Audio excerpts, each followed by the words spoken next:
Chapter 1. The Kill. I never meant to become a killer. I was thrown into a situation in which I was forced to do something completely alien to me, yet deeply instinctual. Kill or be killed. An exercise in survival as old as life itself. Sure, all of this may come off as a bit of a cliche, but it is essentially what happened to me. Leading up to that moment is a series of occurrences that would forever alter my life and the path I walk in this world. Judge me if you wish, but I suggest you take a walk in my shoes first. The sun was just beginning to set behind the trees in the marsh as I strolled slowly and contemplatively down the well-maintained path. After completing yet another grueling shift at Pitt's liquor store, appropriately nicknamed the Shitty Pity, I was doing what I usually did after, considering my life choices and reviewing how I ended up in such a dreadful dead-end job in this small town purgatory. How, in my case, was easy. After my dad passed away last year, I lost my ambitions. This is bound to happen to a 26-year-old man after losing his last parent.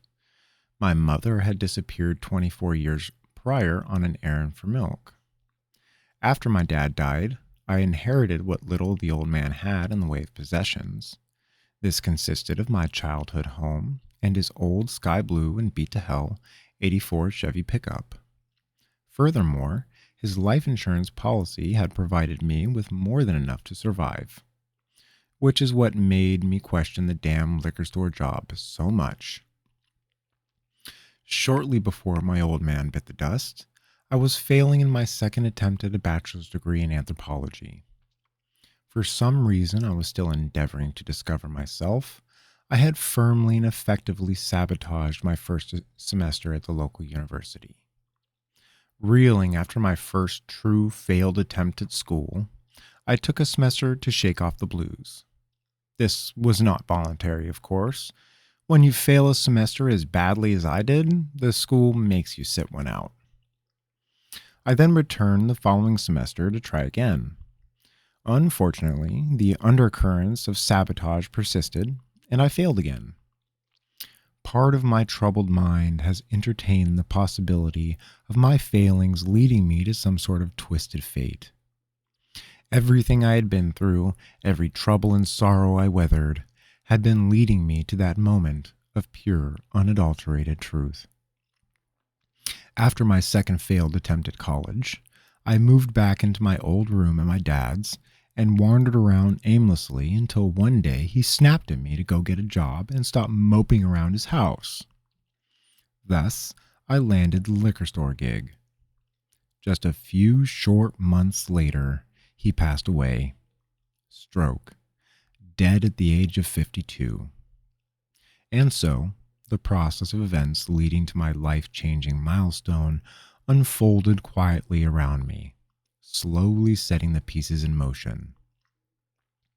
These and other thoughts swirled through my pensive mind as I strolled slowly through the marsh. I was so deeply entwined in my thoughts that my ears did not hear the crashing in the underbrush nearby. In fact, I was so lost in thought that it wasn't until an individual spilled onto the walkway from the underbrush, spewing obscenities and cursing the world, that I even realized somebody was nearby. The newcomer was a mere 20 feet from me. He was struggling drunkenly to his knees as one hand searched through the many layers of his mismatched clothing. He finally emerged with a plastic pint bottle of cheap whiskey. As he threw his head back to drink the intoxicating elixir, the shaggiest of beards was revealed on a badly sun-abused face. Small, beady eyes seemed to swim in the internal liquor as he added to his internal stock. As soon as the man had shown his face, I was immediately filled with an immense feeling of unease and dread. I had, a few hours prior, refused to sell this gentleman the whiskey he was now consuming. Apparently, I was one of the few responsible alcohol retailers in the town. The man had stumbled into the store, haphazardly made his way to the counter, and swayed gently from side to side as his clouded brain registered that I was standing in front of him. He then blinked unevenly and bellowed, "Whiskey, please! Pint of the stuff!" He motioned towards the shelves of bottles behind the counter. Considering that I could smell the alcohol on him the second he lumbered into the store, I calmly refused. He did not react well to being denied.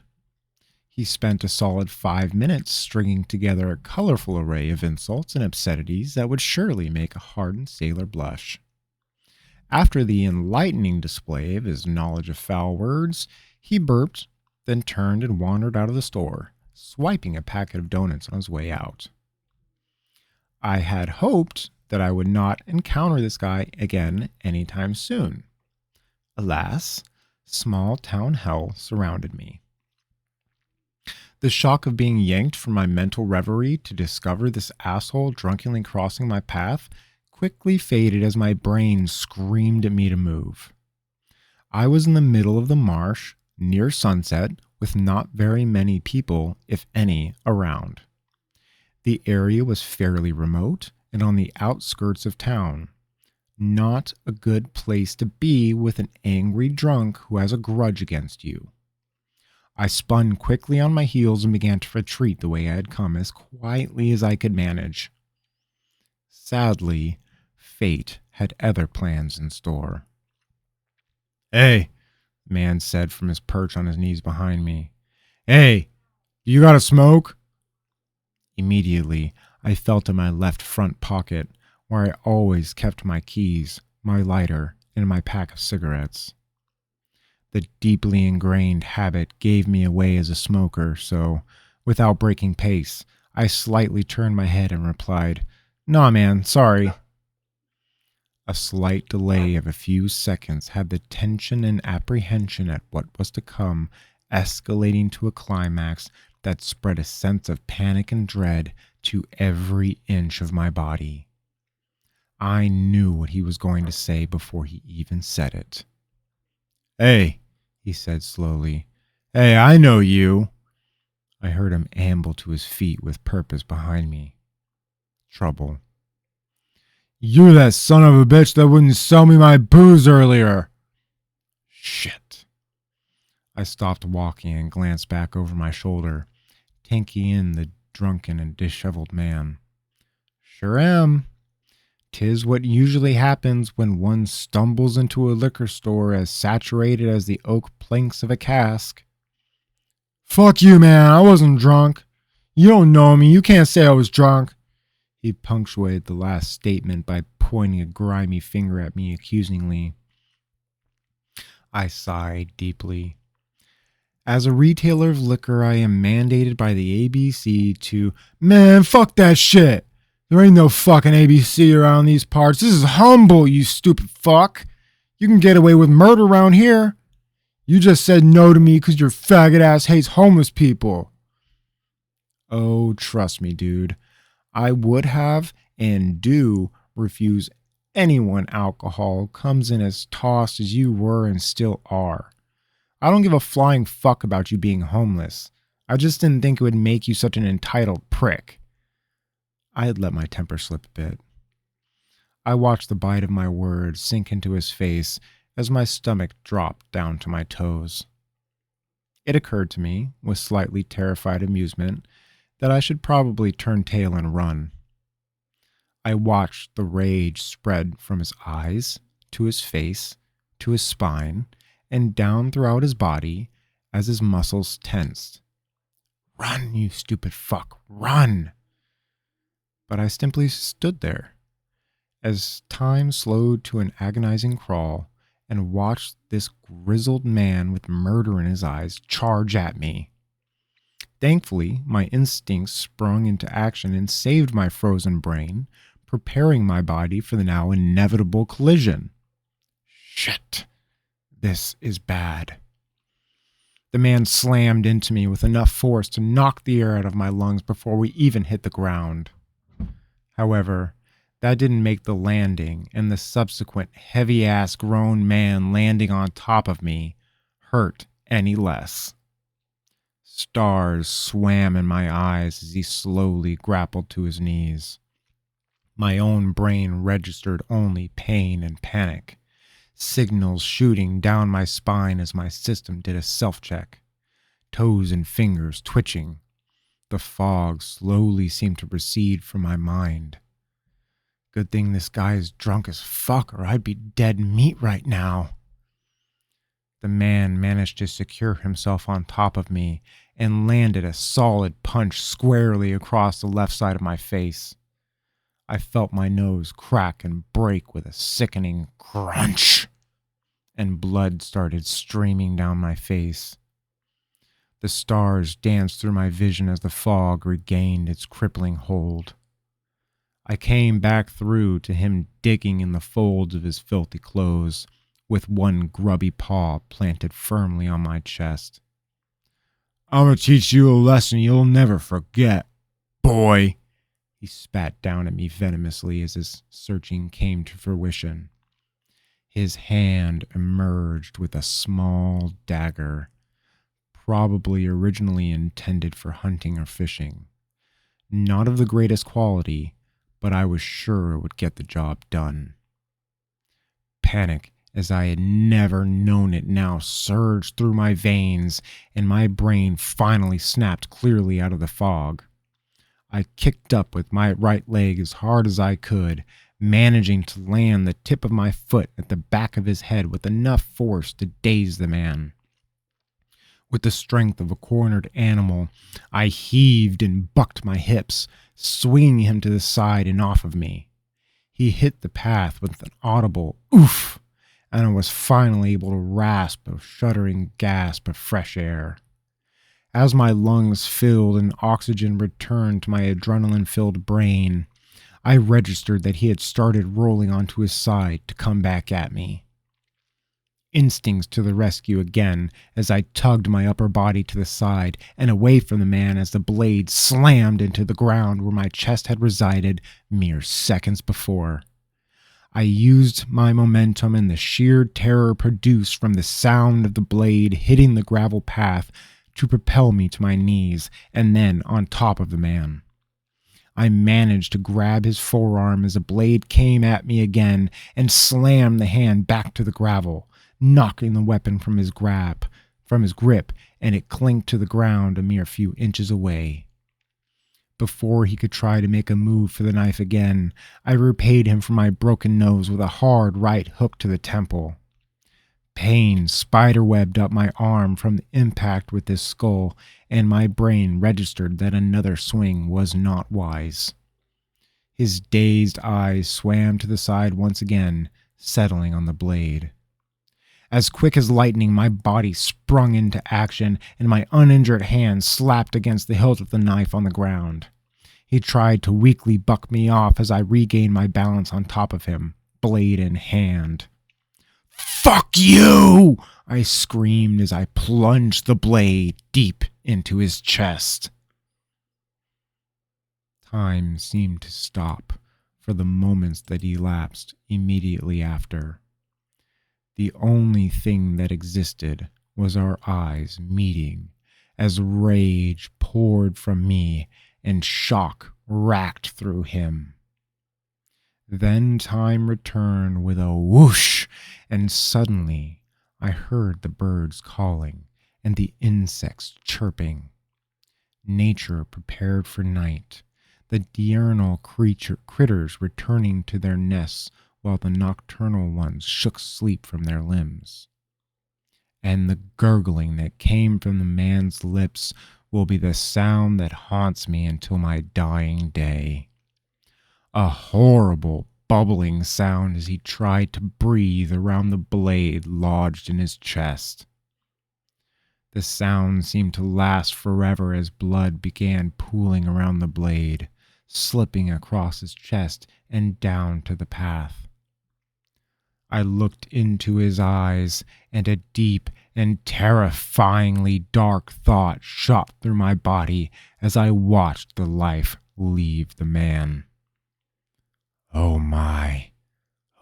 my, how I enjoyed killing this man. I stood beside a hole. This hole was 4 feet across in either direction and 4 feet deep. It had taken me close to 3 hours to dig.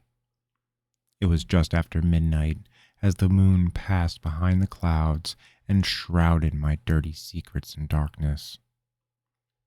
Next to this hole, stacked in a neat pile and set onto a large cast iron grate, one I often used for small fires in the backyard, was everything I had worn that day, now soaked in blood, grime, and the unspeakable filth of death. I looked from the hole to the grate and made my decision. I pulled the box of kitchen matches from my back pocket, struck one on the box, and tossed it carefully onto the pile. At first, the little flame just ate at the tip of the match, but once the fire tasted the gasoline soaked into the fibers, the pile ignited with a flash. I lit a cigarette as the evidence blackened and burned. A deep well of anxiety flowed in my mind as I fought against exhaustion. I had to make sure all of the evidence was destroyed. I watched the fire consume the clothes and melt the rubber of the shoes, slowly petering down as the fuel remaining was greedily gobbled up. My clothing had been one of 2 remaining loose ends I had to secure. The only 2 things that could come close to incriminating me for the crime of murder outside of a first-hand eyewitness. My blood-soaked clothes, covered in both of our blood, as well as debris from the pathway in the marsh where I had dragged his body, and the blade. It wasn't until I had dragged the corpse a good 100 feet out into the marsh and deposited his body in a shallow pool of water with no inlet or outlet that I had decided to take the blade with me. If there was no murder weapon, then no one could be implicated for a crime, right? So many questions raced through my mind as I recalled every crime show and mystery novel I had ever consumed. First, hide the body so it will not be found, at least for long enough to let decomposition destroy any evidence left. The water in the pool and the local wildlife would ensure a speedy breakdown. I just hoped that the stink of rotting human flesh would not be strong enough to waft to the pathway while people were walking it, thus instigating an inquiry to the source of the horrid smell. I hoped for a lot of things, mostly because hope and luck were all I had to stand on. I took the blade on a spur-of-the-moment action, pulling it from his chest with a sickening sucking sound. That sound, combined with the rushing realization of what I had just done, made me hurl the contents of my stomach into the neighboring reeds. Once I had thoroughly cleaned out my insides, shaking from head to toe, I fled back to the path, stashing the blade in the back of my pants and tucking the handle under my shirt and jacket. Reaching the pathway, I looked both ways, carefully scanning for anyone to witness my emergence from an area where a corpse now resided. Deserted. Safe. For now. I scrambled onto the pathway and quickly searched around, finding the spot where we had tussled and rolled. I carefully kicked the blood-covered gravel and sand off towards the side. Once I was certain no evidence was left to discover until the body was found, I began to make my way out of the marsh. Thankfully, my jacket had come through the struggle with no blood soaked in, on the outside at least, and so I zipped up and hoped that my now throbbing, swollen, and doubtless purpling face wouldn't draw me too much attention in the failing light as I walked home. No one had stopped me. Now I stood on the edge and stared down dolefully, watching the smoldering remains of my clothes after I had dumped the contents of the grate into the hole. Tossing my burned out smoke in, I grabbed the shovel and began to fill the small pit. I wasn't too concerned for the remains of the blaze being discovered. The hole was located in the back southwest corner of the property my dad left me. In addition to the land behind my plot being farmland, my father had taken the time when he had first purchased the place to plant a perimeter of Italian cypress trees. Over the years, the trees had grown tall and filled in the gaps between them, forming a great big green wall that circled the entire border with a small exception on the north side for the driveway. The trees made the entire estate that much more private. Filling the last of the hole, I considered the final nail to my coffin. That infernal blade. Now stashed inside my dresser, rolled up in an old t-shirt. I had to dispose of it quickly so it was no longer in my possession. However, I had to be careful with how I got rid of it so there could be no tracing the weapon back to me. Damn that man for pulling out a dagger. Damn him for attacking me in the first place. I was just minding my own damn business. Such a piece of human garbage. Oh my,